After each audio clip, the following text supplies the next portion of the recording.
me tonight is Johnny Owczarzak from RE/MAX Preferred. We're talking real estate. Absolutely. And everybody's been talking about, what's going on in the real estate market. Have we bottomed out? Are things improving yet? Well, I think things are on the way up. I really do. We've sold some inventory down from what the highs were maybe in 2006 or 2007. Oh, that's encouraging. It is. And us as realtors here in the Northwest Ohio market, we're trying to do the best we can to keep that going. So obviously there are some homes that are selling. Which ones are selling?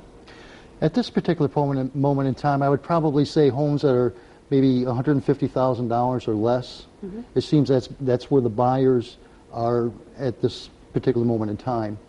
Are there things you can do to sell a home? Because, I've seen some that have been listed and relisted and for sale by owner. People have had them on the market for a really long time. What do the ones that are selling other than price have in common? Laura, what you have to do, you have to have a house, you have to have a wow house. Mm-hmm. You have to have a home that Meaning looks... in good shape? It has to be in beautiful shape. It has to be in a shape. If your home is priced at 130, it has to look 140.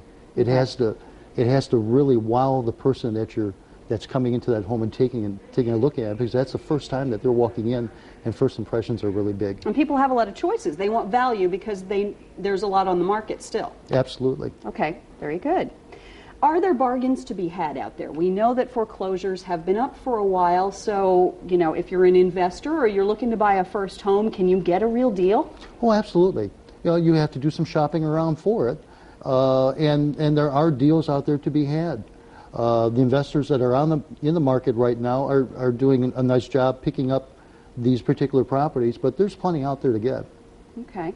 But in many cases with bargains, are you looking at a lot of fixer-upper work? Some cases you are, but in most cases I would say that the amount of investment, or maybe the amount of, I should say, elbow grease or elbow work that you want to put into a home, it pays off in the long run. Okay, very good.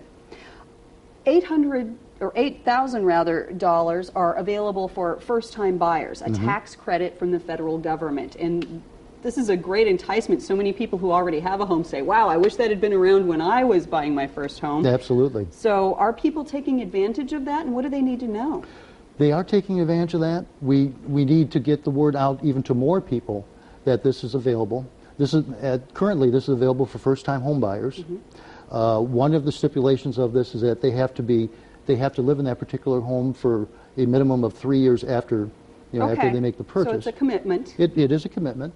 But as you said, it's such a great time to use that and to utilize something that the federal government is trying to help, because they're trying to bail us out of the situation. Yeah, so you're getting a deal on a house in the first place because prices are low, and you're getting this big tax credit. So that sounds very tempting. Yep. So can people get loans if they want to buy a house? Are the loans out there for mortgages? They are out there. They should contact the lenders that they've been, or banks that they've been working with for a number of years. There's also an FHA program, a federal program out there that they can put as little as 3.5% down on a particular home. Okay. And that, in addition to the $8,000 tax credit, they could have a wonderful, wonderful place to live for a long time. All right. Thank you, Johnny Owczarzak, known as Johnny O to his friends and many customers, from RE/MAX Preferred. That's tonight's Talk Back.